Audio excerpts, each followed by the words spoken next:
Les titres principaux, le Premier ministre Abiy Ahmed a déclaré lors d'une discussion tenue avec le cabinet de l'Éthiopie n'a jamais été vaincu dans son histoire.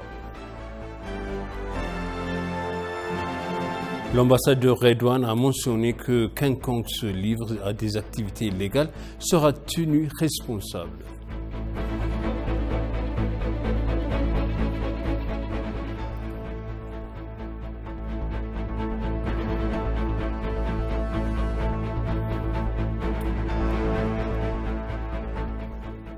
Bienvenue chers téléspectateurs sur EBC, c'est moi Zalal Mourkana avec le journal. Le Premier ministre Abiy Ahmed a déclaré que l'Éthiopie surmonterait la guerre, les pressions, les abus et l'impasse.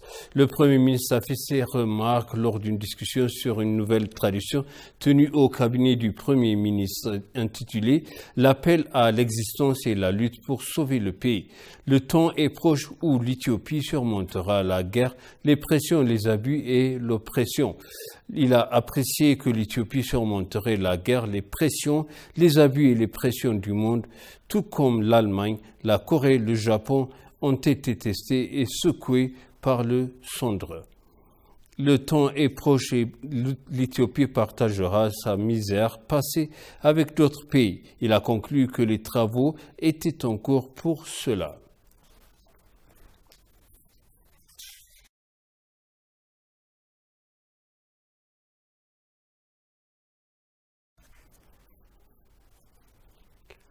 Le ministère des Affaires étrangères, l'ambassadeur Redouane Hussein a assuré que personne n'avait été arrêté en lien avec l'état d'urgence. Lors d'une réunion avec Al Jazeera Horn of Africa, l'ambassadeur Redouane a déclaré que quiconque se livre à des activités illégales sera tenu responsable. Il a informé qu'une enquête serait menée sur la base de ces informations, ajoutant que les individus seraient acquittés de toute activité illégale au cours de l'enquête policière. Il a noté que tout était sous contrôle dans la campagne d'existence actuelle de l'Éthiopie et dans l'application de la loi. Il a rappelé que plus de 800 camions transportant de l'aide alimentaire à Mekelle sont utilisés pour des activités terroristes par le JNT-PLF. Certaines agences humanitaires de l'ONU ont déclaré qu'au lieu de mener du bien de leur travail humanitaire, elles sont occupées à couvrir les atrocités perpétrées par le terroriste TPLF.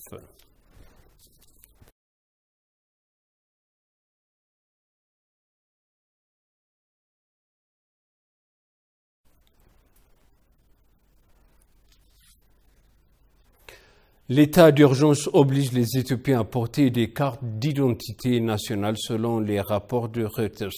Il a déclaré que l'état d'urgence exige que les citoyens soient munis d'une carte d'identité de travail, d'un permis de conduire et d'un passeport. En particulier, suite à l'investiture du Premier ministre Abiy Ahmed, de nombreuses administrations municipales sont exemptées de l'obligation d'exprimer leurs identités.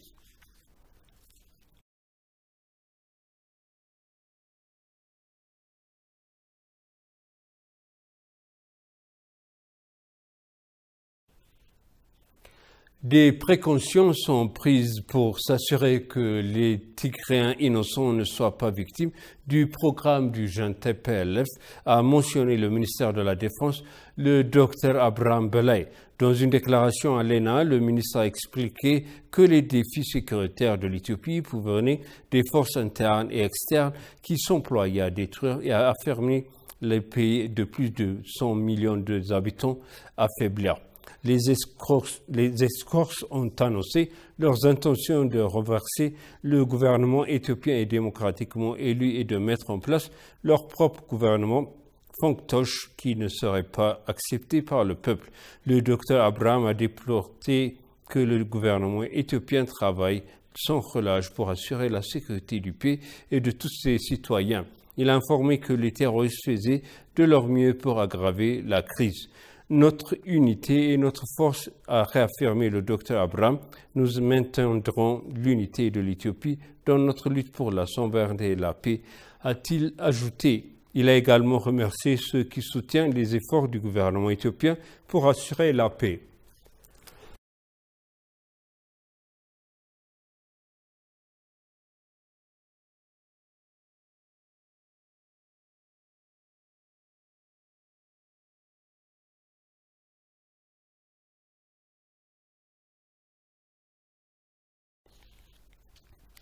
Quand le TPLF était au pouvoir, c'est un groupe infiltré qui poursuivait les intérêts cachés des États-Unis en Afrique de l'Est, a déclaré Farah Maalim Mohamed, un homme politique kenyan.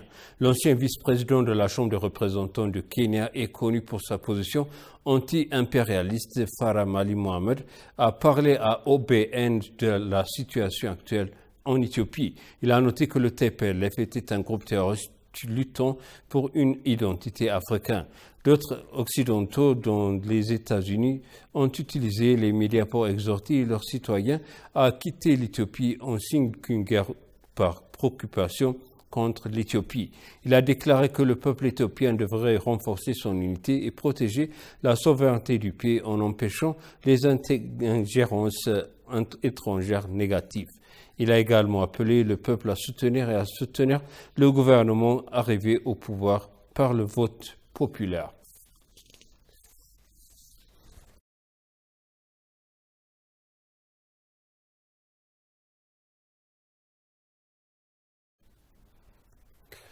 Aucun pays ne peut ignorer la souveraineté et son intégration territoriale, a déclaré le politologue Namin Zeleke. La communauté internationale ne comprend pas la vérité sur l'Éthiopie ou ne veut pas comprendre la vérité, a déclaré Namin à RTV Télévision.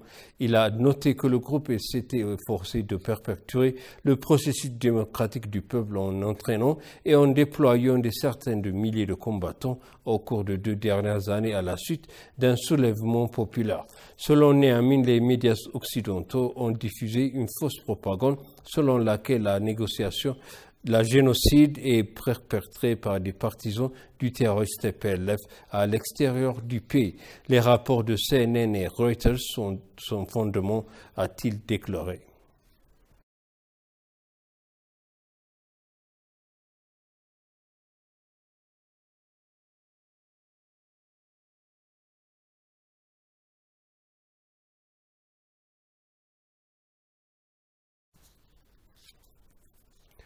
Et pour conclure le journal, une manifestation pacifique se tient à Toronto, au Canada, contre la fausse campagne de propagande lancée par les pays occidentaux et leurs médias contre l'Éthiopie.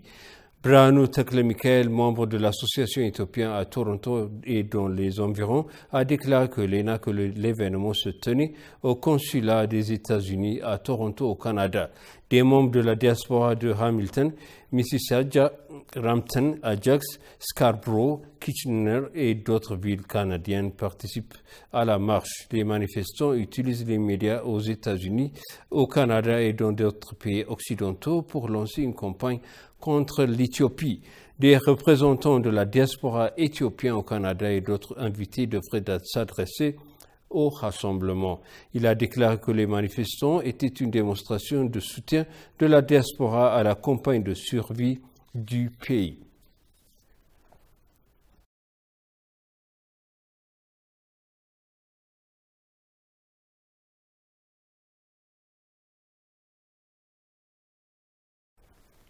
Et maintenant, je vous rappelle les titres principaux. Le Premier ministre Abiy Ahmed a déclaré lors d'une discussion tenue avec le cabinet de l'Éthiopie n'a jamais été vaincu dans son histoire.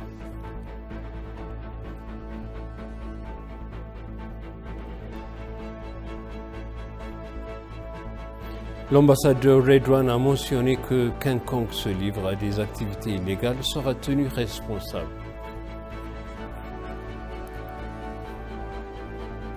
Chers téléspectateurs, ainsi s'achève le journal. Merci de nous avoir suivis. Excellente suite de programme.